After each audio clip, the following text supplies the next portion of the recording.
Welcome to the Sharpe Way Show, guys. Thank you so much for giving me a bit of your evening. I do appreciate it. I know we're supposed to have a guest tonight.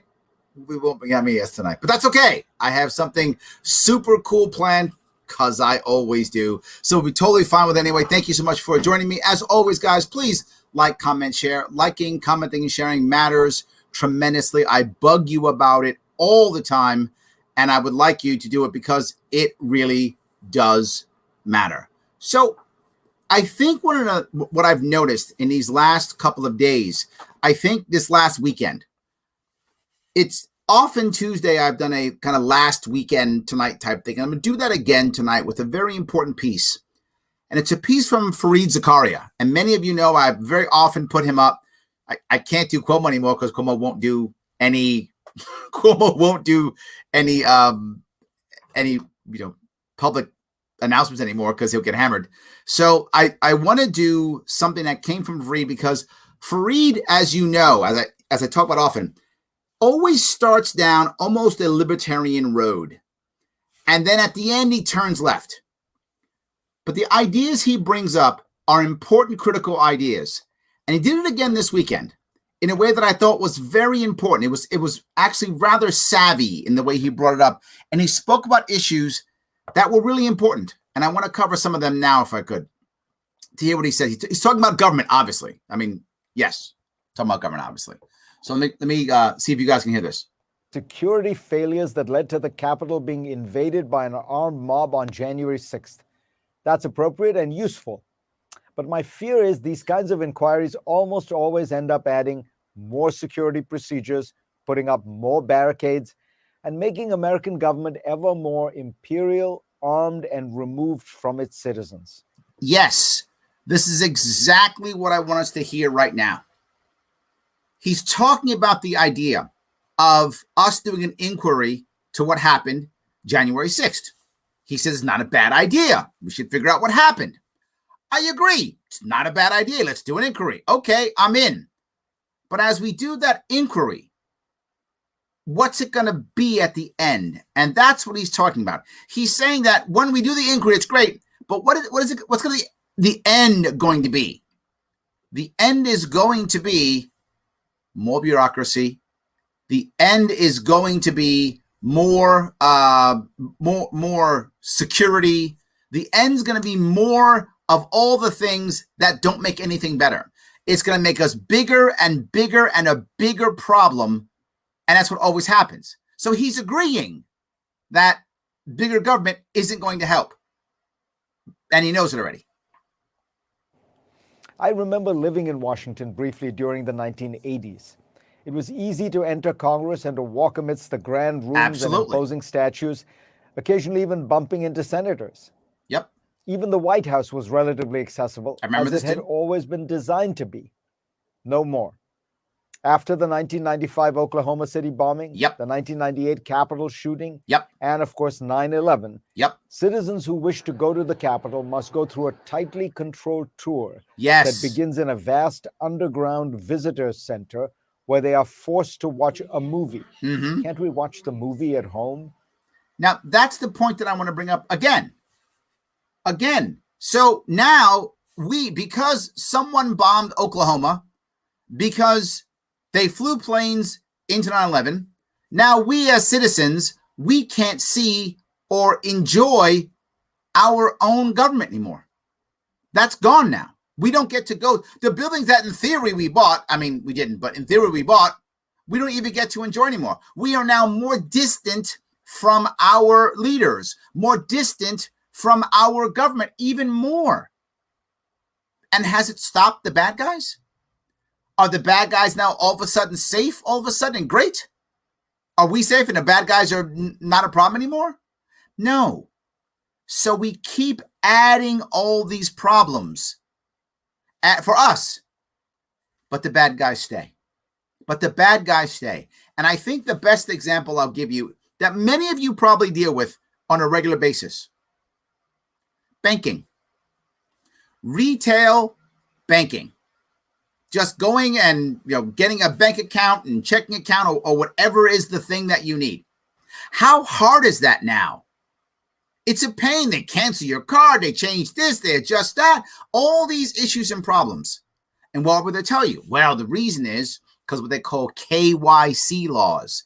That's know your customer laws. We have to worry about, who our customer, because it might be a bad guy. He might be a terrible person for some reason.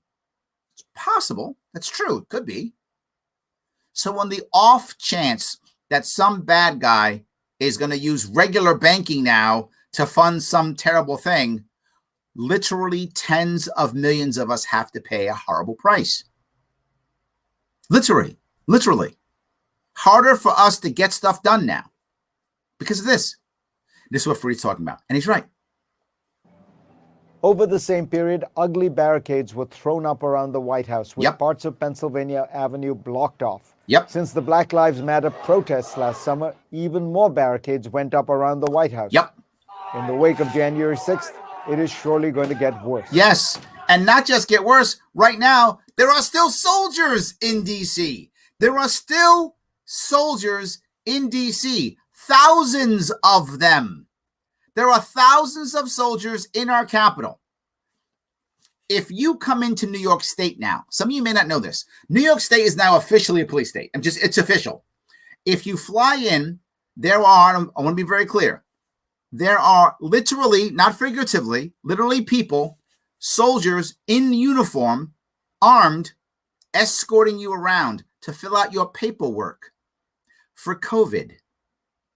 Yeah, fly into New York City, and there will be people in uniform, military uniforms, not TSA. Those guys are chumps now, right? They're here from 9/11. This is the new way that we create a police state.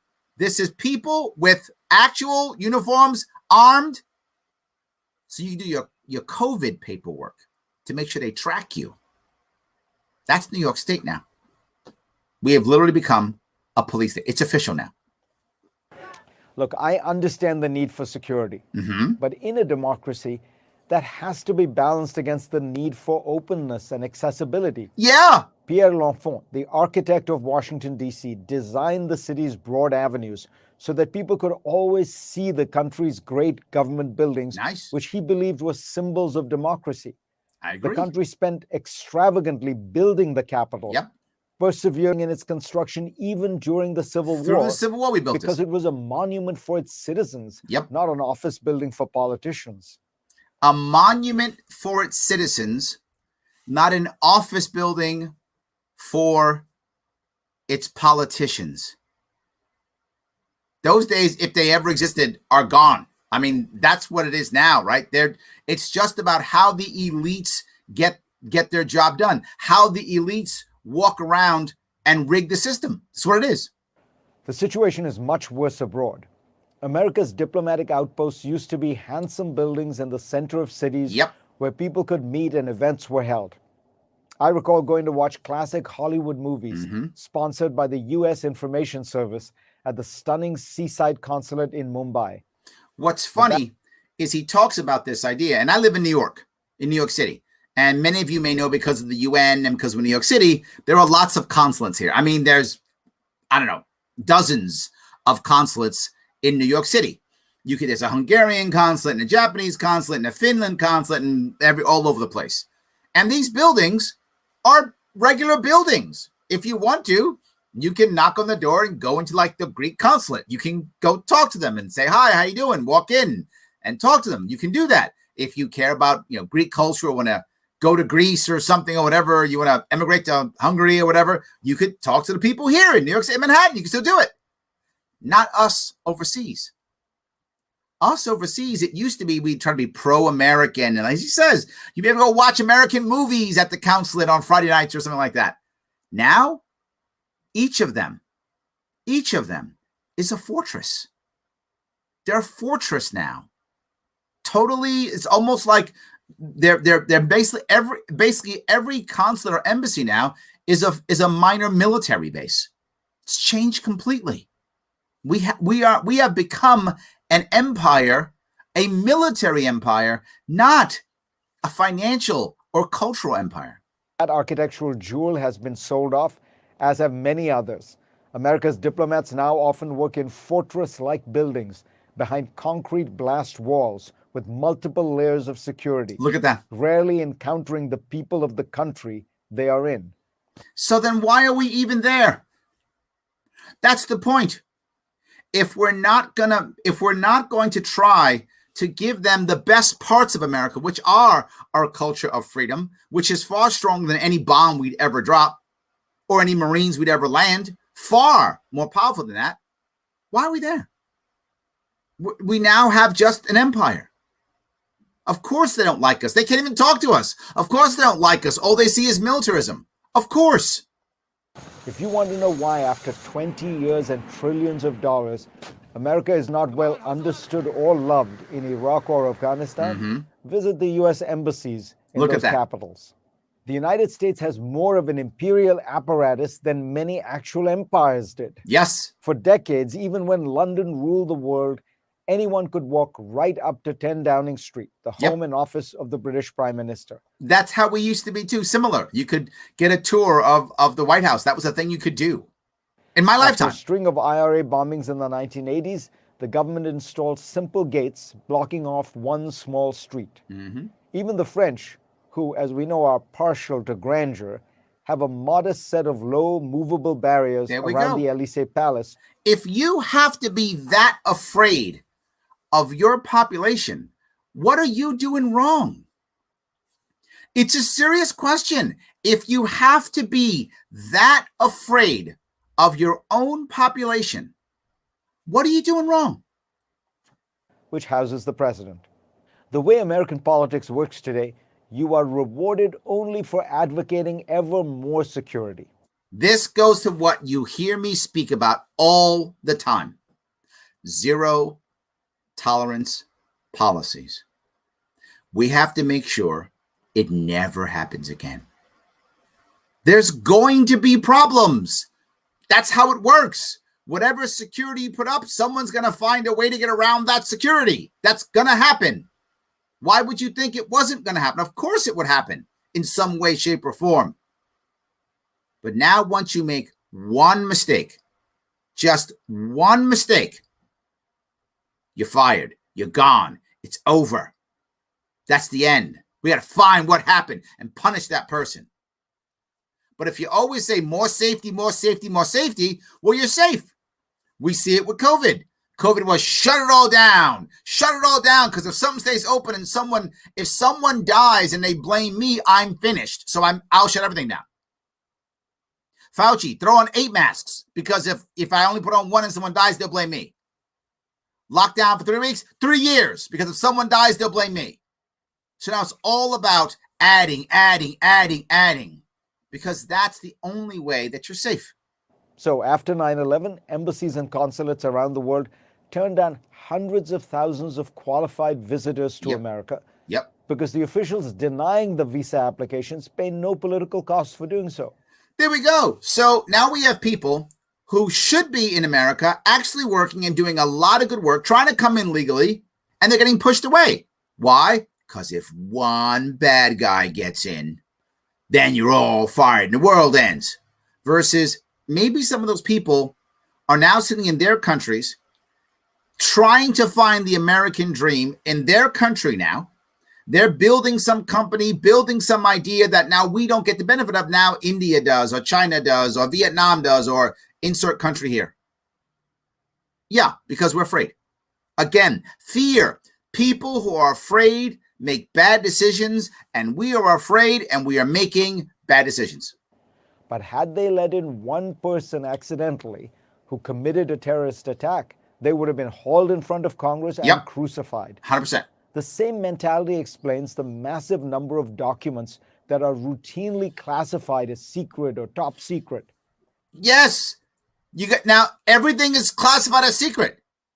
Why? Because if I let one thing out that's wrong, I get hauled in front of Congress and I get crucified. Well, I'm going to classify everything. Everything's top secret. Because if I overclassify, there's no punishment. If I don't let people in, there's no punishment. When I was running for governor, I was talking about our environmental department, DEC, here in New York State. And I was talking about changing their mission. And I dealt with this because of me dealing with the Department of Buildings in New York City. Department of Buildings in New York City, if you simply follow every, rule and regulation and try to make sure that, everything is safe, nothing would get built in New York City. There'd always be a reason to go, no, always. Nothing would get built. There'd be no new construction in New York City.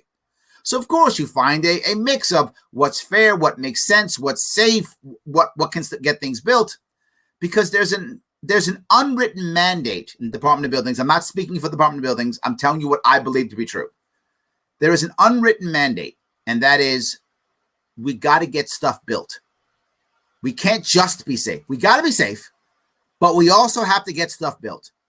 And in New York City, that works in an almost corrupt way, in that the real estate lobby is the largest and most powerful lobby in New York City.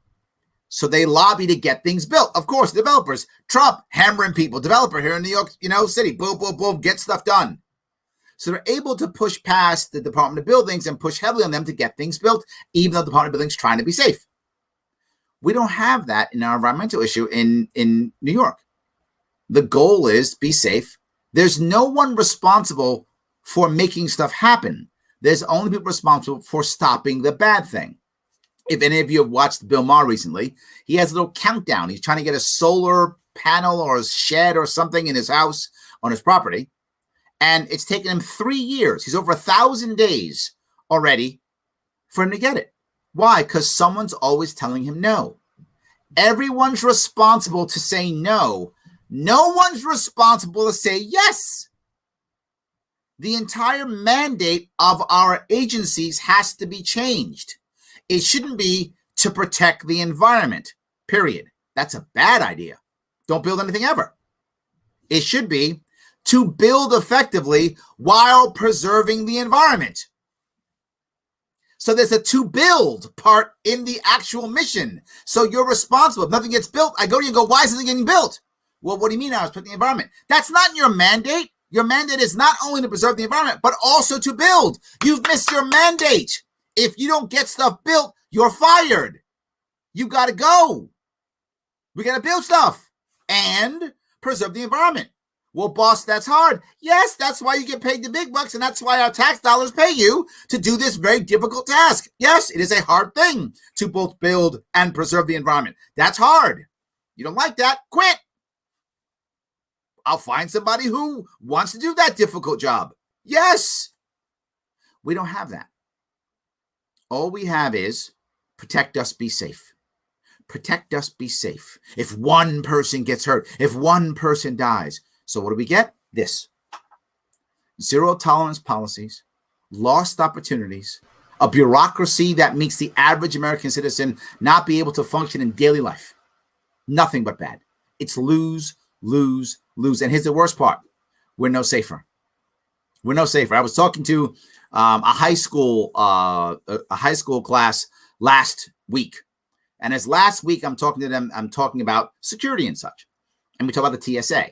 And high school kids don't know travel without the TSA, right? Because they're under 20, they're under 18. So all they know is TSA, right? I remember traveling without the TSA. I'm old enough. And if you're old enough, you remember traveling without TSA.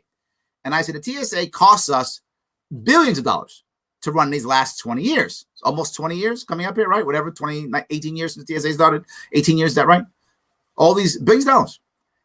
And TSA agents have committed more crimes against us than criminals that they've caught.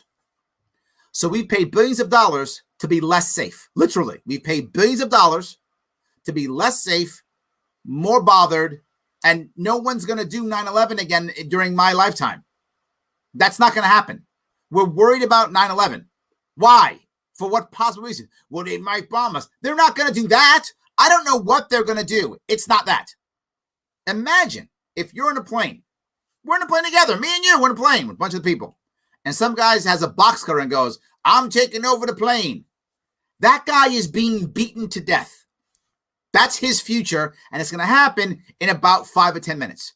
His life will be over, brutally beaten to death. Within 5 or 10 minutes, that's what's going to happen to him. Might he stab one of us before that happens? Yeah, maybe. He might stab one of us before that happens. But either way, he's beaten to death on that plane. Guaranteed. 100% true. Literally, I would literally bet my life on it. That's how sure I am of that. He is being physically beaten to death on that plane. So 9/11 is not going to happen. I don't know what's going to happen. It won't be that. And boy, are we ready for that. We're ready for something that's never going to happen. We might as well stand here and go, you know what we need to worry about? What happens if we get, attacked by a bunch of people with, bows and arrows? It's not going to happen. I'm not concerned. It's fine. Change, adjust, shift. We need people to be able to move forward. And as I told them this, they laughed. But they were like, wow, you're right. Prior to 9/11, somehow we got on planes and the world didn't end.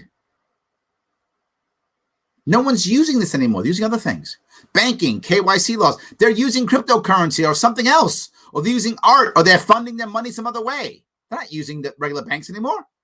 So why do we still have all these KYC laws? As a friend who works in government explained to me, no one has ever been fired for classifying things as secret. Yep. The result? Massive overclassification. Absolutely. Which limits information sharing within government and, of course, with the public. Yes. Former CIA Director Michael Hayden recalls that he once got a top secret message that read, Merry Christmas. Merry Christmas, top secret. This hyper-securitization is part of what the scholar Paul Light calls the thickening of government. Oh, thickening. I like that. Thickening of government. How about just say big government bad? I guess thickening's fine if you like that. The thickening of government. I don't want it to be thick. I like my government thin. Thin, real thin. Adding of layers and layers of hierarchy and more procedures, Yep. which creates a more closed, bureaucratic, and inflexible organization. Now, you would think that as he goes through this, that where's Freed going?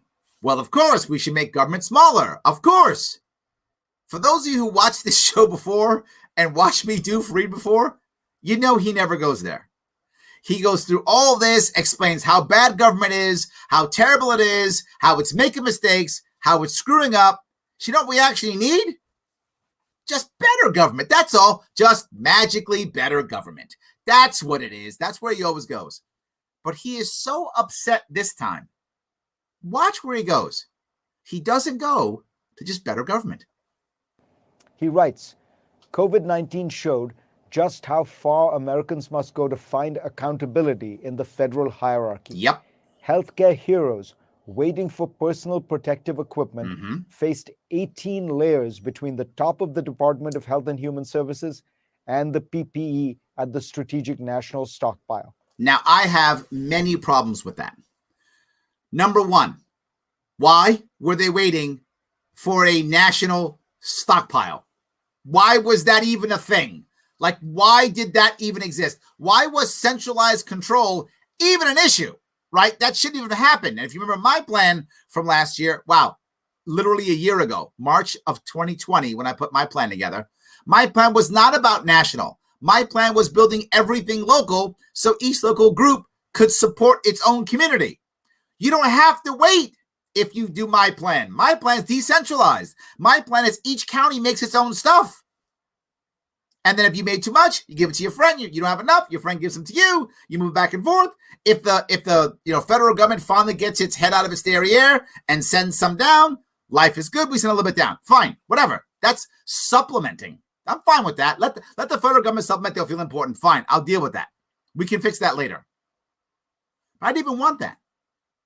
But if you're going to have this, if you're going to have centralized control, which I am against, but if that's what we got, okay, that's what I got. Why in the world would you want to have so many layers?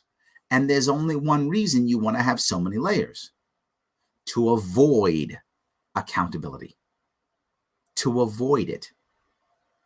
So, okay, this went wrong. What should I do? I need oversight so that won't go wrong again. Oversight. What goes wrong? These guys screwed up. What do I need? More oversight. Oh, okay, that makes sure. Then they make a mistake. What do I need? I need more oversight. Yes, and I need more oversight and more oversight. And now I got 9 different oversights, and they all make mistakes because they're all human. Mistakes will be made. We can't legislate perfection. It doesn't work ever. It never has worked, never will work. But we keep thinking. Small businesses waiting for Paycheck Protection support faced 16 layers between the top of the Treasury Department and the Small Business Administration's program office. Now, if you, again, you know already where I'm standing on this one. Why are we waiting for checks from big government instead of just not shutting everything down? But fine, we already screwed up. We shut it all down. I got you. Okay, now what are we going to do? Now what are we going to do? Well, we're going to wait through 16 layers of bureaucracy. Can you imagine as many people attack and say, these stupid private businesses and blah, blah, blah, blah, blah. Okay, terrible, private businesses. Oh, they're so evil. 16 layers. I could call literally on customer service, a customer service, line that starts with a computer of press 1 if this, press 2 if that. I could call into a large corporation with one of those, and I get to someone, if I wanted to solve my problem, probably in 4 layers. Whatever my problem is, I can get to someone of a senior management, maybe not C-suite, but I could get someone in senior management with 4 layers. It might take me another phone call or another email or something, but I get there. It's maybe 4 layers to the decision maker. It's probably no more than 6 to a C-suite, meaning CFO, CEO, CTO, C-suite, right? So it's probably no more than 6 in the largest companies, no more than 6. I could probably get there if I had to, if my problem was big enough, I could get there within a week. Within a week, in most big companies, I could get to someone in the C-suite if my problem merited that. You're telling me people literally dying doesn't merit that? You can't get through 16 layers in a week? Why do you even have 16 layers? If you're trying to understand why America performs so poorly in situations like the pandemic, and is also so distrusted by many of its citizens, this might be a crucial part of the answer. Really? Wait a minute. Government could be a part of the problem? What? The U.S. government now represents a dinosaur, a large lumbering beast with much body and little brain, increasingly well protected, but distant from ordinary people and unresponsive to the real challenges that confront the nation. He has become a libertarian. Welcome aboard, Fareed. Finally, it's taken you like decades. It's taken me years watching you, constantly hammering and still trying to come up with a better government or more respectful government or whatever you lie you tell yourself. Have you finally become a libertarian? Go to CNN.com/Fareed for a link. I just wanted you to see that for you guys who watch. He wouldn't answer. He wouldn't go government bad. He couldn't go there. But if you see every single thing else that Fareed ever talks about, he always talks about the idea of, well, we just got to fund it more. He's actually gone through, literally, he's actually had a time when he talked about the problem with the government is it's not funded enough. He literally said it's not funded enough. That's the issue. So now he's finally at no. It's funded enough. It's just big and bloated and bad. So in any case, so I'm going to grab some of you. I hope you guys enjoyed that. I really enjoyed Fareed finally kind of walking down that road, right? Finally walking down that road of libertarianism and not coming back with, we need more government or better government. He actually just said nothing. He ended it with just government bad. And for someone like Fareed, who was clearly on the left, clearly a Democrat, obviously hated Trump, clearly a Democrat, for him to just say that and to stop, that's a big deal. I mean, we're moving. So let me grab a couple if I can. Thomas says, thank you for being here, Larry. I appreciate that. Absolutely. I am here, of course. Yes. Let me keep going if I can. Of course, Pete. Oh, it's 28. It's 28 trillion. The national debt broke 28 trillion. Look at that. Look at that. After this next 1.9 trillion, how much debt's that going to be? 29, 30? How much that's going to be just straight debt? We will, without question, we'll break 30 without question by the summer. No doubt. By the summer, we will break 30 trillion. Yeah. And just keeps on going. Absolutely. So Joe says, now we need a special license to get into these buildings. Yeah. And the question is, why would the license matter? This is the piece I want to bring up here. people often talk about things like security. And I'll give you a great example. In New York City, my office building I picked up to have my office in, I specifically picked a building that wasn't only commercial. It was commercial and residential. Why? Because if you have commercial and residential, you have very light security. Usually it's a doorman. That's about it. In my building, I have only a doorman. That's all. Just doorman in the front. That's it. Question, how are you? Come on in. That's it. There's no checking ID, none of that, right? It's just the way I like it. That's kind of security I need. Many of the buildings, massive security structures, massive, you can't go in till you get the ID and the card and the blah, blah, blah. And you got to check your ID. If you don't have someone, you got to call somebody down to come get you. All completely useless. No one there is armed. They just have uniforms on. It just slows you down. It makes people feel unwelcome and scared. That's why I don't want that in my building. I want people to come to my office and feel like, oh, great. I feel good and happy. This is fun and nice, right? My doorman's nice. I mean, he's nice. He's not, give me your papers. He's a nice guy. How you doing? What's going on? Happy holidays, all that kind of good stuff. He's great. People love it when they come to my office. The other buildings are literally across the street. You walk in, you got somebody looking like this, mad. You got to give your ID, give your card, take your picture, only go. And they got special elevators. We can only go to certain floors, they tell you. Now, my question is, does that actually stop a bad guy from doing something? It doesn't. All that does is make it easier to catch the bad guy after he's murdered people. I'm not joking. This doesn't stop me from killing people or doing bad things. It means I'll get caught easier. But if I'm a suicide bomber, I don't care. So if I am a crazy guy who's going to blow a building up, I don't care about this. What do I care? I'm dying anyway. You got me. You changed nothing. And if my goal is to get somebody, I'm going to get caught. Great. But I got the person anyway. So I'll just instead lie or fake ID or make an actual appointment someplace, then go in and do my bad deed, whatever my bad deed is. And then they'll catch me quickly. Great. But I've already killed people. So what? They don't come back because they caught me. All this security doesn't actually stop anything. It just makes it easier for law enforcement to catch the people so we can punish them, because all that matters is punishment and justice, not actual safety. That doesn't really matter. What actually matters is who's to blame. Because if we punish the people who did the bad thing, well, then we're good. Our country focuses on punishing the offender and not on stopping people from offending. I would like people to not want to offend instead of focusing on punishing the offender. So these special licenses, great. You spend extra time, money, energy, slowing everything down, building up bureaucracies, and nothing's changed. So nice. But now if you do it wrong, you get to be arrested. Hey, not bad. Win-win. You get to be arrested. That's awesome. Jimmy says, we're trading our civil liberties in exchange for national security. Yes, and not even becoming any safer. That's the worst part. We're not even becoming any safer. Not even. KYC means if you pay or use with cash, we can't prove you aren't a criminal. So we treat you as such. Correct. Investigate you and potentially tax you because we can't prove you already paid. Yes. KYC, know your customer laws, are literally useless. They should be thrown out tomorrow.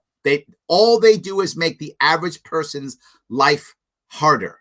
That's all they do. They make the average person trying to open up a business account.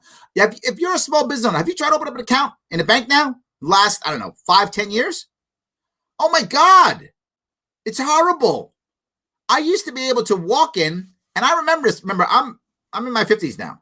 So I remember having a job at 16 years old, opening up my account with just me and my school ID and my passport.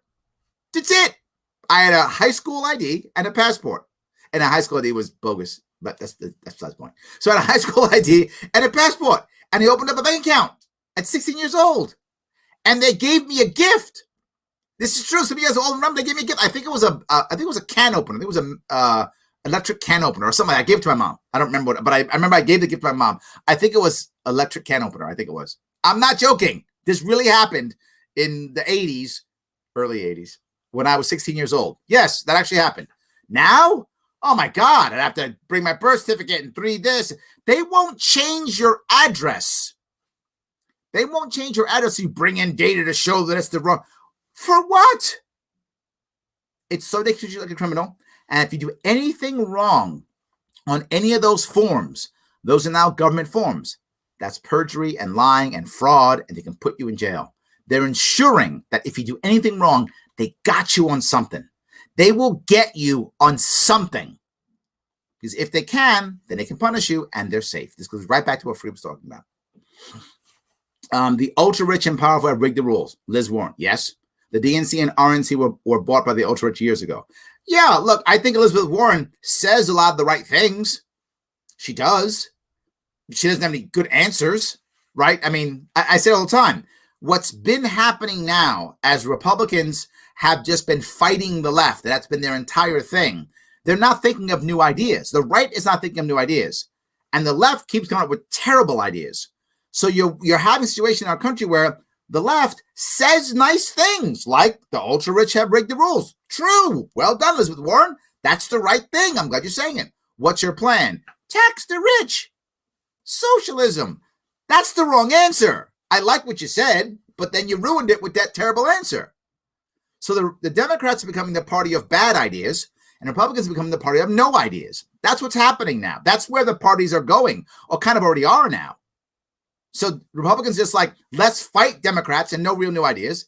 And Democrats are like, how can we make more stuff terrible? Let's make some more stuff even worse. You thought it was bad. Now, let me show you how I can make it terrible. So I think that's what we're having right now. A police state discourages tourism. Yes. Yes, absolutely. And New York City is now literally a police state. I mean, soldiers in the bus terminals, not even just like, MTA employees in uniform. I mean, actual National Guard carrying rifles. I mean, that's in our bus stations and such now. That's where it is. Yes. The Capitol is just church for politicians. They called it a temple. You're right, Jimmy. They called it, not me. They called it sacred. They called it a temple. That's true. Yes. Do you think the mass exodus from New York was part of the plan all along to purge the opposition? You mean part of the plan for Cuomo? I think yes. I think I've said this many times. Cuomo has openly and aggressively been anti-conservative in New York State. I mean, aggressively, openly. Do you remember the one time he said there's no room in our state for conservatives? He was like, no, he's been openly against it. And it's working. Conservatives are leaving. They're like, you're right. You're terrible. I'm out. And they're leaving. And as they leave, Cuomo gets to stay in charge no matter how bad he is, because there just aren't enough Republicans, or I shouldn't say Republicans even, non-Democrats. There aren't enough non-Democrats to vote him out. There aren't enough who actually care. I mean, the sad part is recently, more New Yorkers have voted. 50% or more actually voted recently. But usually New Yorkers, 30% vote, 40% vote. Most don't. So you count a bunch who've already given up and the others who've left. It's awesome. Awesome for them. Yes. So now it's an armed bunker for tyrants. I know you're kind of joking, but you're kind of not. You're kind of not, right? They get to go there, be safe, surrounded by soldiers. No one can mess with them. Oh, your city's falling apart with violence? Yeah, it sucks to be you.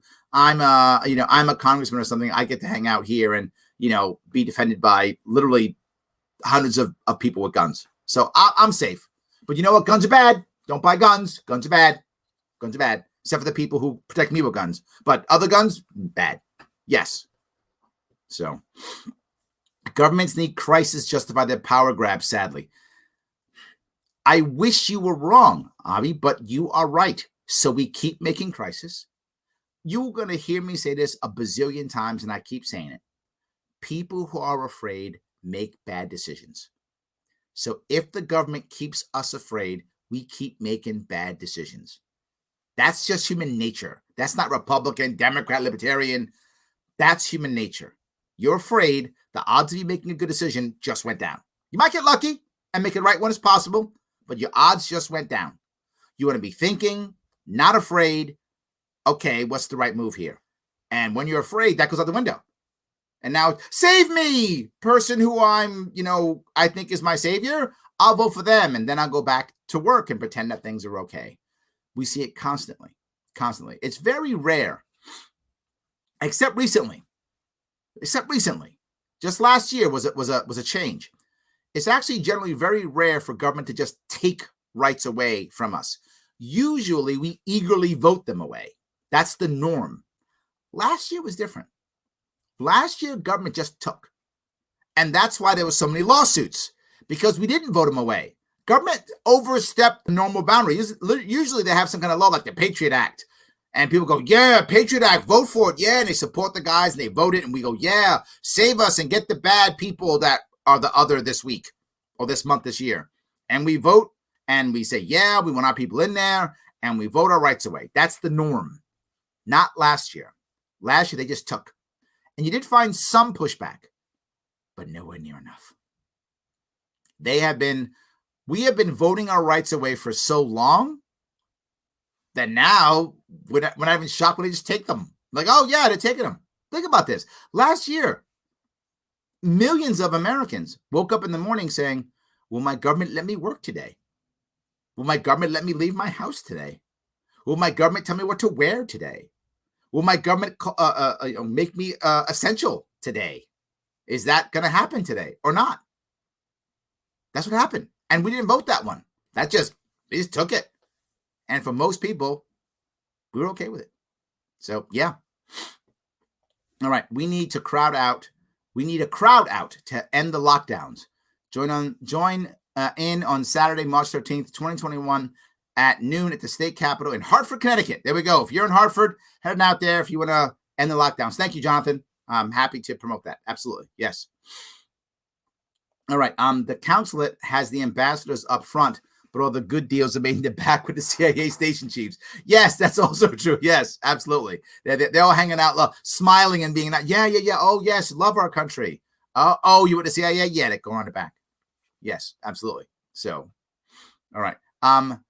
There's a plenty good Wendover Productions video on embassies and how the U.S. once became a fortress. Wendover Productions. I don't know what that is. So if you want to put the link or something in the comments, that'd be awesome, Andrew, if you would. I don't really know what that is. I'll check it out. I will look at it and see if I can find it. So I appreciate that. Yes. All right. I took the tour when I was 12. Oh, wow. We went on a trip to D.C. with the Boy Scouts. We slept in the Smithsonian. Oh, that must have been super cool. I'm sure you still remember that very clearly. It must have been very cool. It was a great trip. We went to the Capitol and White House, also to the whole National Mall. What a home run, right? You gain some respect for your country, some history for your government. Not anymore. Now it's lockdown, because you might hurt somebody who's better than you, meaning government. They're better than you. Yes. A rigidly controlled police state is exactly what the statists want. Yes. The restrictions are endless. Sadly, Steve, yes. New York wants you to submit to a COVID screening to eat dinner at a restaurant. Yes. Yes. And yes. Everything Steve said, yes. And I can't stand that it's actually working. I don't want it to work. I want it to be wrong. Yes. The Democrats canceled Dr. Seuss before they canceled sexual predator Andrew Cuomo. But if you remember when I was talking about this, I can only hope. I mean, I want Cuomo gone more than most. And very few people have spent more time, money, and energy trying to make that happen.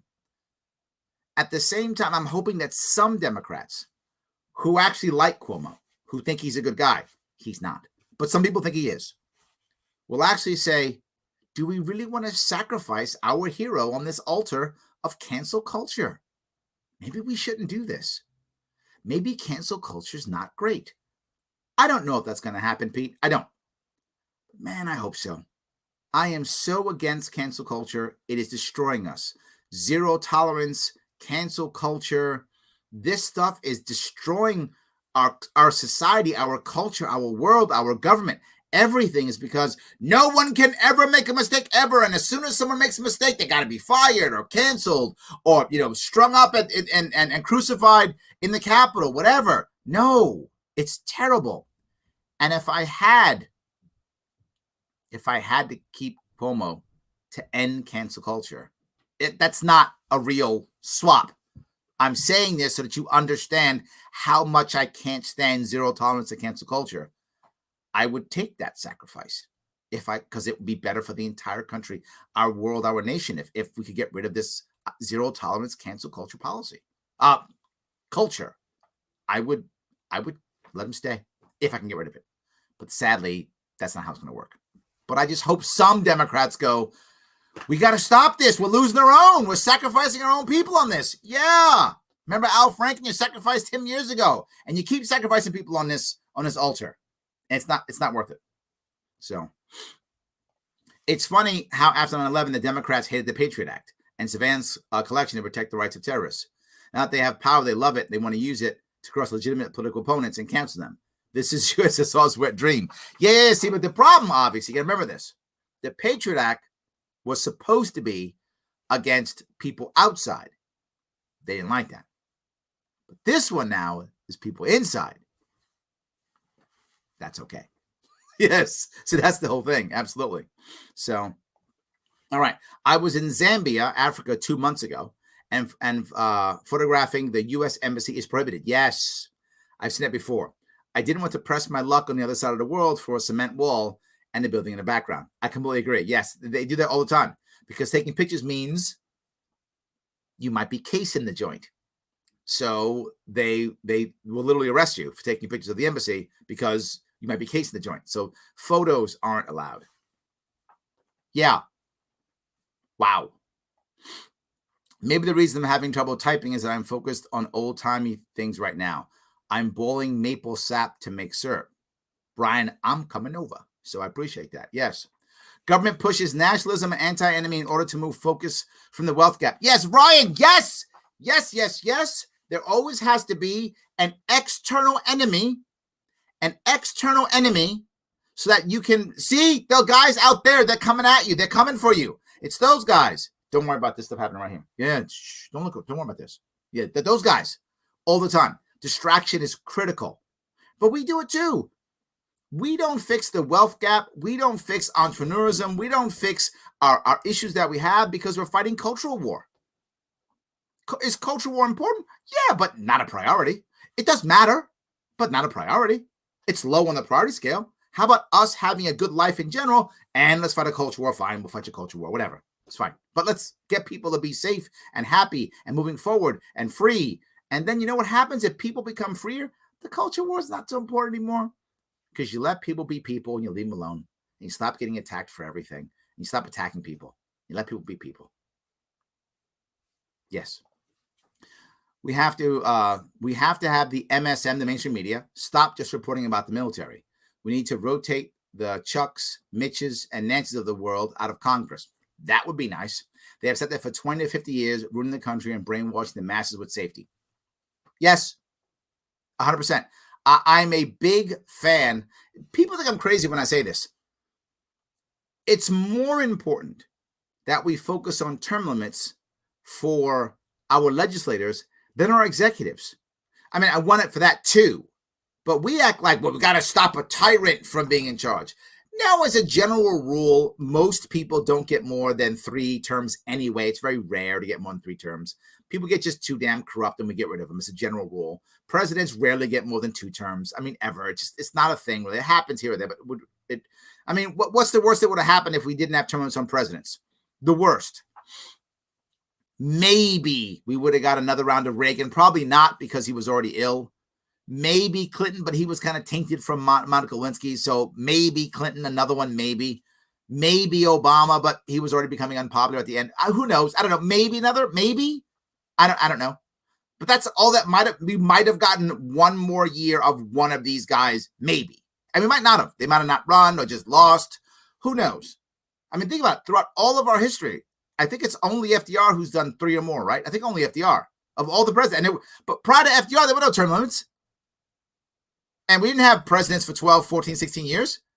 Prior to 46? I forgot what year it was. It was in the 40s when they passed the rule on term limits. That's not all those years before was only FDR. So I think the odds of it happening are slim anyway. Not that I'm against it, but Congress people being in power for 20 to 50 years, That's a problem. Far more of a problem than some executive. Far more of a problem. Those corrupt, the corruption that happens at that level is 20 times worse than whatever happens at the executive level. So let's trim those guys first, then worry about executives. I'm happy with the executives too, but the legislators first. That's the priority in my view. So Marxism killing it. Thank you, Mark. I appreciate it. I'm trying my best to do that. Absolutely, yes. So Steve says, good idea to pay attention to boiling things. I've overcooked my dinner before watching Larry. I'm sorry, Steve. It's not my goal. I appreciate that, but it's not my goal. I'm just glad you're paying attention. I do appreciate that. Yes. Mike Rowe, TV show Dirty Jobs, has talked about the dangers of safety culture, creating problems by being overly safe and not allowing reasonable risk.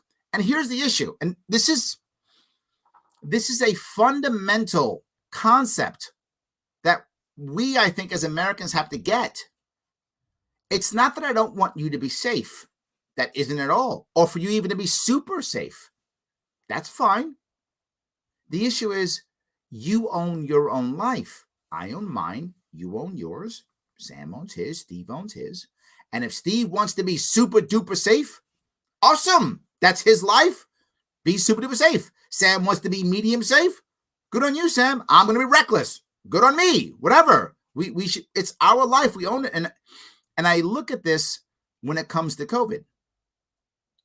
If you're 85 years old and have a pre-existing condition, the odds are if you get COVID, you're really going to be hurt, if not killed. You're going to or die, right? Or severely, have severe issues, or you're going to die. Odds are higher than if you're, say, an 18-year-old healthy, young adult. But what if you don't want to sit in your basement for a year? What if you're 85 years old with a pre-existing condition and you're worried you might die anyway? You're worried about that. You're like, I have grandkids I want to spend time with. I have family I want to see. I want to hug my son or my daughter. And if I die, I die. It's my life. I want to spend my last days hugging my daughter. And if my daughter gives me COVID and I drop dead, I'm good with that. If that's how you feel, who am I to stop you? If you want my opinion, I'll tell you my opinion. But that's my opinion. People going to church, their faith. For some people, church is a serious part of their social environment. Not everybody, obviously, but for some people it is. Again, you're 85 years old. You've got a pre-existing condition. But church is your social life, and you want to go to church. You ask my opinion? My opinion, find another way. Stay home, do it online, have your son, daughter, whatever come over, show you how to do it. Do it online. Watch TV. That's my opinion. But that's only my opinion. If you want to risk your life for your faith, or you want to risk your life for your social group, who the hell am I to stop you? If you want my opinion, I'll give it to you. If you don't, fine too. But you own your life. And many of you heard me tell this story because it affected me personally. It was my mom and my dad both died of cancer. My father was younger when he died. He was in his 40s. And when he was ill, he wanted to live. He was in his 40s still. I was a kid. I was 11. He wanted to live. He said, do whatever, cut me open, give me chemo, whatever it takes. I want to live. He still died, but he wanted to live. He wanted quantity of life. He didn't care if they had a colostomy bag. Didn't care. Took out his colon. Horrible stuff. Didn't care. Yes, I want to live. My mother, when she died, didn't think that way. My mother was in her 60s when she died. She had grandkids at the time, my daughter. And she was like, no, I don't want quantity of life. I want quality of life. As my mom wanted. She's like, I want to spend time with my granddaughter. And she literally went out to, this was 7-8 years ago. She went to an amusement park with my daughter, her granddaughter. And she wore a mask. And the doctor said, you may not want to go. You catch something in this amusement park, you're on chemo. An infection can kill you. You could die. And the doctor told her that to her face. She was like, all right. If I die spending time with my granddaughter, I'm good. That's what my mom said. I'm good. Both are right. My mom owned her life. My father owned his. You own yours. So I don't think we have to allow reasonable risk. We have to allow people to select their own risk level of whatever life they want to do. No one's stopping us from joining the military. Where's the law against signing up for the Marines? Going to go overseas? Going to come back with PTSD? Double the risk of committing suicide when you get back? Where's that? That's kind of risky. Who's stopping us from that? That's okay, isn't it? So anyway, and I think, and by the way, that should be okay. If you want to join the Marine Corps, you should join if that's what you want to do. You absolutely should. So I'm sorry. You got me going, Sam. It's your fault. You got me all going. Yes. What are your thoughts on states opening 100%? I think they should. I don't have a problem with that because here's the reality. People who are concerned aren't going to open up 100%. They just aren't. A state can, New York tomorrow could say everything's open 100%. Tomorrow. Stores aren't going to open 100%. They're going to change. They're going to shift. People are still afraid. The assumption is the same thing as saying, what if we make all the drugs free? Is everyone going to start shooting up heroin? No. So you can open up a state right now. You can open New York right now. 100% open. Do you think every store is going to be like, okay, let's start coughing into our hands and rubbing it in people's faces? Of course not. People are still going to take precautions because people are still afraid. This is Sam's point. Some people are not going to want to take risks. They're still going to wear masks anyway. Some businesses are going to have to. There's a thing right now. I can remember the name of it. Wellness something. There's some organization that puts a stamp on your business. You pay to get the stamp on your business and says, see, we're safe. The Well Safety Network. It's what I talked about last year. Having not just a government stamp, but a private sector stamp too. And you can put them on your door, on your wall. That is what will happen. So even if you open up 100%, it doesn't mean we all of a sudden go to, COVID, super spreader events. It means some people who are okay with it will, most still won't. So it should have never been the government's job in the first place. It should have been local communities' jobs. And if you open it to 100%, local communities will do what they feel is appropriate, which is the right answer. So I'm fine with it. Open up. It doesn't mean the world ends. So yes. Michelle says, look at that last 9/11. They said, let's roll, and they beat the guy. Exactly, Michelle. And now that everyone remembers 9/11 still, some guy does that, they're let's rolling way before that guy gets into the cockpit. I'm telling you, that guy's dead. If you want to have suicide by airline passengers, just say, I'm taking over the plane. You will die that day. You will get your wish. You will get your wish. Yes. Sam says, we should be prepared for an information propaganda war. That's how large military empires fall. We didn't beat the USSR with nukes. We beat the USSR by creating doubt in their systems. Valid point. I like that, Sam. Yes. I think cyber is everything. I completely agree. I think cyber is the new nuke. I think cyber is the new nuke. Absolutely. We need more transparency in every form of government, whether it's local, county, state, or federal. Yes, absolutely. Yes, 100%. So, all right, so I do. No such thing as better government. And you know what's funny, Jimmy? Did you say that? This is why I love that clip so much. Some of you have watched me do Fareed in the past. And when you do Fareed, and he goes down that road, and he'll often do it. He'll start off with, and this is why government didn't work, and this is why it failed. And if you don't know him, you think, this guy's libertarian. Look at him go. And then right at the end, he'll go, so the answer, of course, is more regulation on government and more government plans and more respect of government. And you have to fund government more. That's how he almost always ends it. This is the first time. And I've been watching Fareed for years. I don't even know how many years. At least 5, maybe 10. I don't even know how long I've been watching him. For a long time I've been watching Fareed. He's never just stopped. I feel like he had a little breakthrough. Like Fareed's like, this goes with what Sam just said. Maybe we're causing doubt. We're starting to cause some doubt in Fareed. He's like, maybe this government stuff isn't the right answer. He actually didn't say in some form, better government, more money, more funding, more respect, something like that. He just said, this ain't working. Boop, end. And I think we're making progress, Jimmy. We're making progress. I hope so. Yes. I hate the expression better government. Yeah, it's like saying better serial killers. Yeah, the serial killers kill you faster. They're better. They don't torture you that much. Way better, Paula. Paula, you have a different dog every time I see you do pictures. I love it. Every time. Yes. Status see problems in government and say the solution is to have more government. Yes. 100%. Yes, absolutely.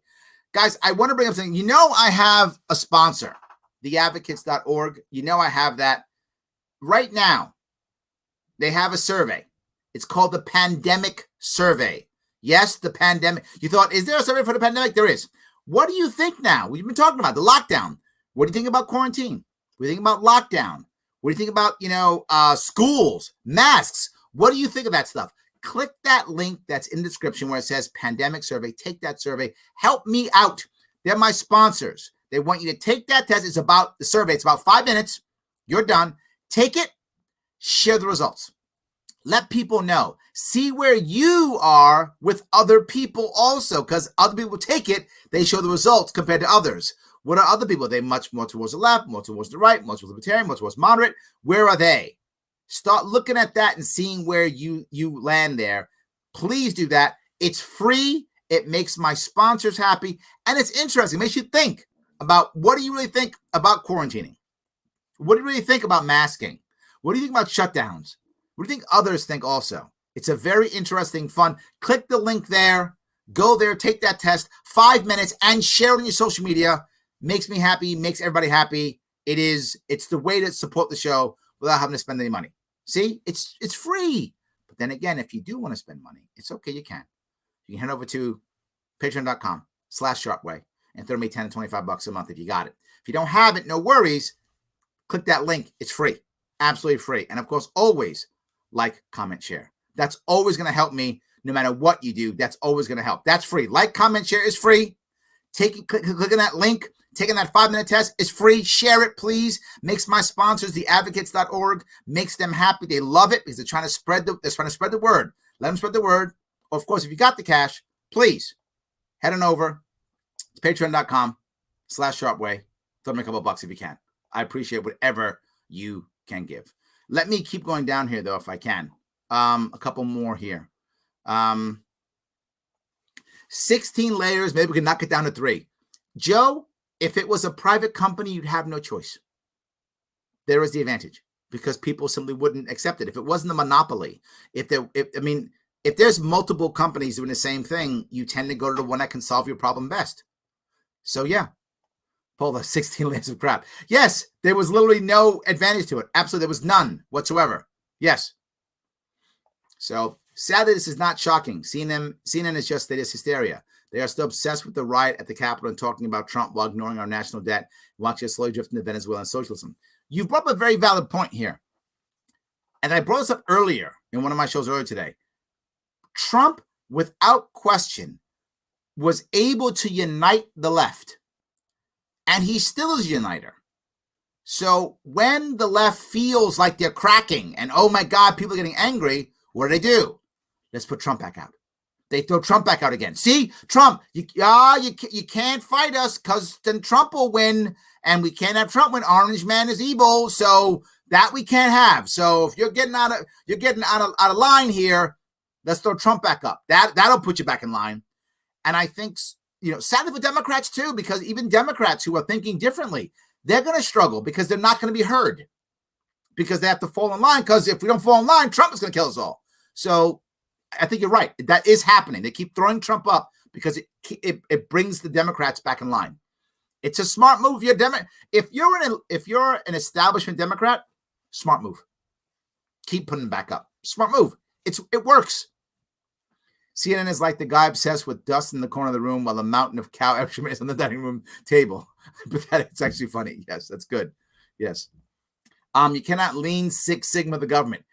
You could try, Paula, but what would happen is you'd have 14 different Six Sigma experts and you'd wind up still making it bad.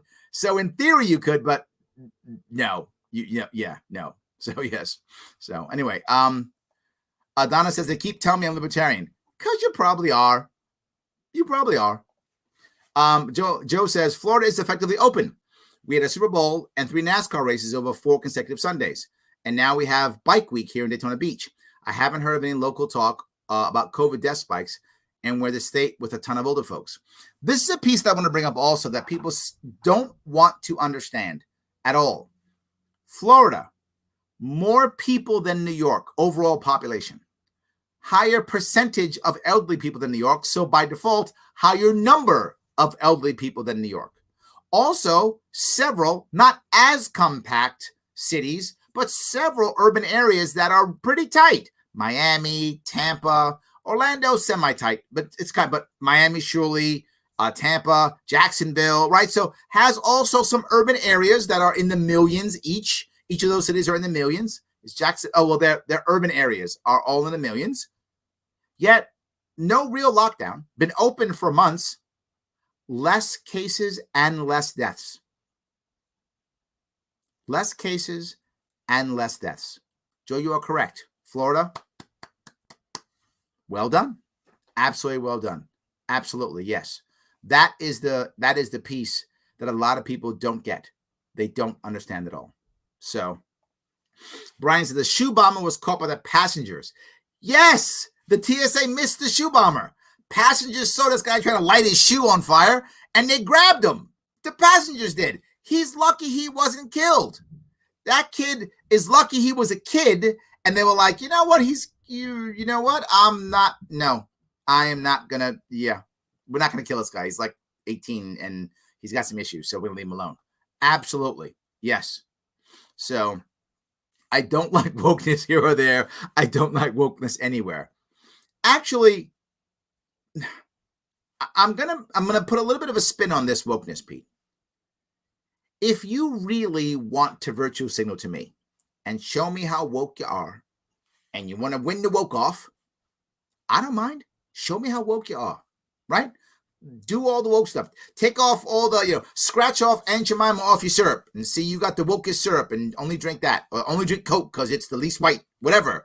Be woke. I don't mind. My problem is when you put it into my school system, when you put it into my government, when you put it into my laws. That's my problem. But if you want to be woke, be the wokest. Be the woke king. I don't mind. You can be woke over there. All good. And you know what? If you wouldn't force it down people's throats, people might see you as being the woke king and might go, woke's kind of nice. I'm going to be woke too. They might choose to do that. Unless being woke is just being a jerk, in which case they're going to go, no, that's a jerk. I don't want to be that person. You'll hear me say it, and I keep saying it. It's not about being liberal or being conservative. It isn't. If you think the world should be more woke and should be more liberal, good on you. I don't mind that. But you should be trying to convince us to be that way through your example, through your works, and through your community. And then we go, man, these woke people are cool. We should be like them. I'm okay with that. We could all be more voluntarily woke. The problem is they don't do that. They decide that wokeness has to be in my school, wokeness has to be in my government, wokeness has to be in my laws, wokeness has to be cancel culture. That's when I got a problem. Right there, if you happen to see Bill Maher last week, Bill Maher did a short segment on this, and it was Megyn Kelly was on it, talking about how she had to move her kids out of the school system. Now, Megan's wealthy. I don't know if she's wealthy. She's very well off. I'm not sure if she's wealthy, but she's very well off. Her kids are in private school in New York City. For those of you who don't know, New York City private schools are some of the best schools in the country, right? New York City private school world is they're in class, right? They're going to school because they're not going to play this dumb game. You're paying $40,000 a year to send your 11-year-old to school. They got you. Don't worry about it, right? And some schools cost like $30,000 or $40,000 a year. Some do. Some don't. Some are like $8,000, $9,000, $10,000 a year, $12,000 for like a kid, not a college, like a kid. That happens here in New York City. So she pulled her kids out, and Bill Maher said, "Why? I mean, it's a great school system. Why?" She said, "Because they were teaching 8-year-olds things." And she's like, "Why is there wokeness for my 8-year-old? Why are they activating," her words, "my 8-year-old? Not that I'm against your 8-year-old being activated. I'm not against it. If you have an 8-year-old, 12-year-old, 10-year-old activating, to go out there and protest. I have friends here in New York who take their kids to protest. BLM marches. 3-4 kids out there holding signs, BLM. Yeah. Do I think you should be indoctrinating your kid that way? No, I don't. I wouldn't. But it's their kid. And Pete, if you want to activate your kid to go off to BLM marches, I don't think you would. But if you did, I might not like it. But it's your kid.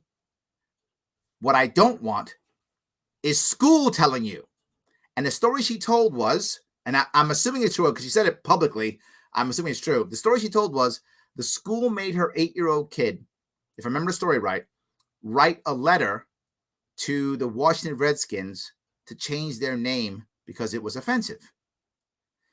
Now, if you think that name's offensive and you're home and you want your kid to get on board with your political views and write a letter, you're the mom or dad, that's on you. I don't have a problem with that.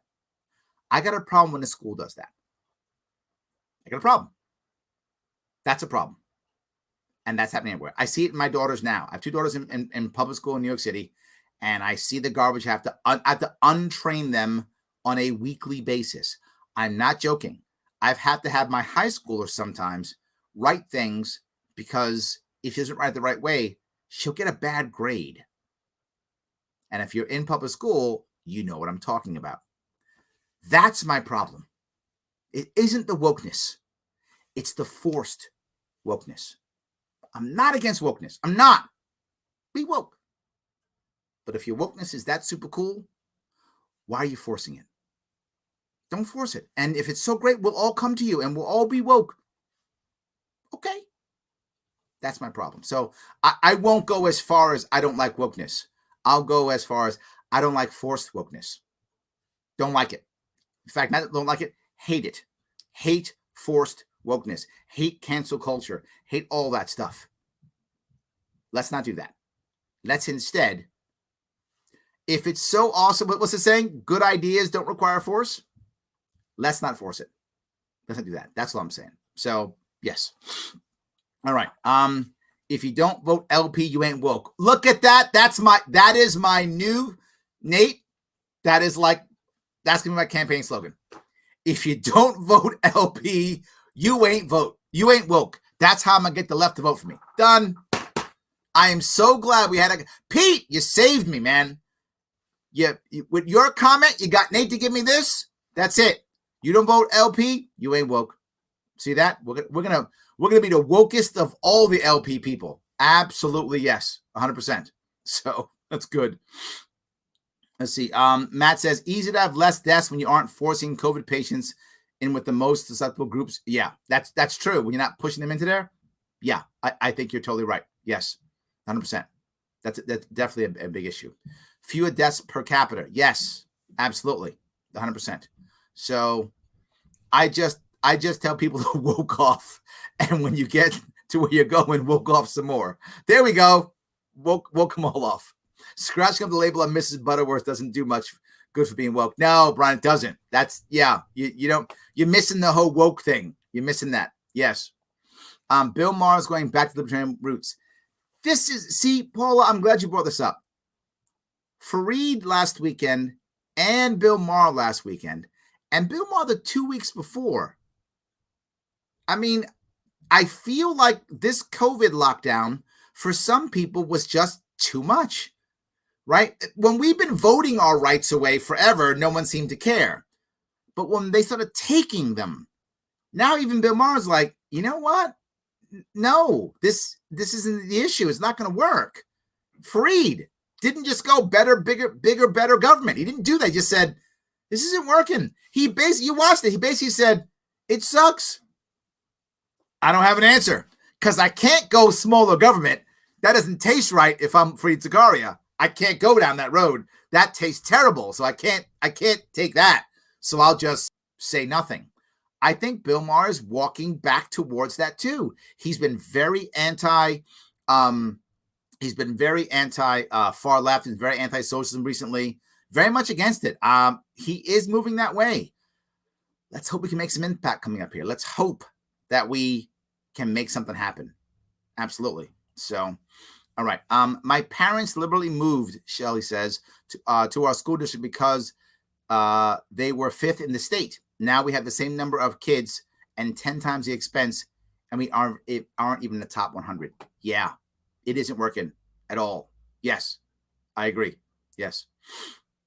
So, Aunt Jemima was a real person. Oh, is that right? I didn't even realize that, Michelle. That's an interesting story. Thank you. How is it being woke by taking away what she was so proud of? Her name was Nancy Green. She worked hard to be who she was and took it away. Wow, that's a sad story. That makes me feel even worse, Michelle. God, it makes me feel even worse. Even worse. So, yes. All right. Let me keep doing that. Shelley says, I don't like force anything. Yes. Be woke if you want to be woke. just don't force me. Be as woke as you want to be. Just don't force me. That's my whole thing. Oh, be anti-woke. That's fine. Be anti-woke. Again, just don't force me. That's really what I'm talking about. Yes. There's a difference between voting rights away and having rights taken away. And I think we saw that this year. I think the government got so accustomed to wanting to take them and we just voted them away to now it said, we don't need no elections.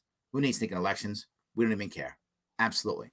Guys, I want to say thank you so much. If you can support the show, please do so financially if you can. If you can't, no worries. Like, comment, share. Every place you comment and share this, and every time you put a comment down or click that like button, algorithms are popping and making us feel good. So please do that if you can. But I'm asking one more thing. Some of you are not connected on my Sharpe Way social media. Please connect to that. I am worried that with this cancel culture, they may one day shut down my Larry Sharpe stuff. So that's one of the reasons why I also have Sharpe Way on everything. I have Sharpe Way Instagram, Sharpe Way Twitter, Sharpe Way YouTube, Sharpe Way Facebook. So if you're only on one, please get on both. I know it can be a pain. If you don't like the notification from both, put on notifications from one or whatever. I'll do it for both. It's still nice to get, that I'm on both of them. Do that. It does matter. It helps me tremendously. It's free and it does help. I really appreciate it. Guys, sorry to have my guest today, but that's okay. I hope it was still a good show. I will talk to you all tomorrow.